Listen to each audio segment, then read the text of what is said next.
2008 жылдары бир өзүмдүн жашоомдо жаңылык болду. Ал жаңылык кандай болду? Мекендештер келип өлкөбүздөн ошол убакта Россияда иштеп аткан мекендештерибизге сим-карта алуу проблема болчу. Анан мен өзүм атыма сим-карта алып, тигилерге берип, анан мекендештер менен сүйлөшүп жүрдүк да. Анан бир күн ой келди, что бизге көп эле сим-карта бербейсизби? Деп анан бил айын ошол мегафон компаниялар менен сүйлөшсөк, анда силер өзүңөргө корпоративный отделден көп эле сим-карта албайсыңар деп. Анан карасам ал дагы мүмкүнчүлүк экен. Мага 200 сим-карта берди. Аны бир күндө эле тараттым. Анын эртеси күнү дагы сурадым, 500 алдым. Анан токто деп, эми компания ачайын, компанияга алайын, компаниядан анан мекендештерге берейин деген ой келип, ошо мен айткандай эле бардык нерсе мен ойлогондой болуп калды.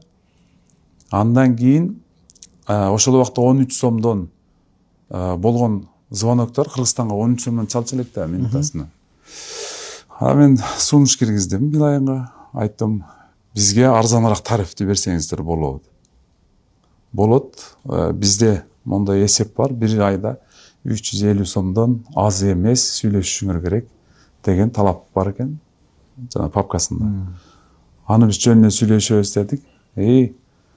Жанагы 13 сомдук минутасы звонокту биз 1 сомго түшүрдүк.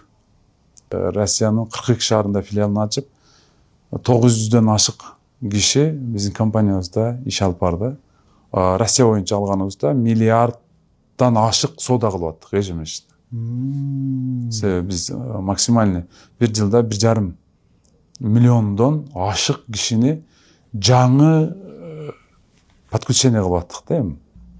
Азыркы учурда деле актуалдуу иштеп атабы? Актуал, бирок андай эмес, мурдагыдай эмес. Себеби ал убакта биздин конкурентим жок болчу, мен жалгыз болчумун. Азыр эми 250ден ашык киши иштешет ал. Конкуренттерби азыр? Конкуренттер 250ден ашты азыр.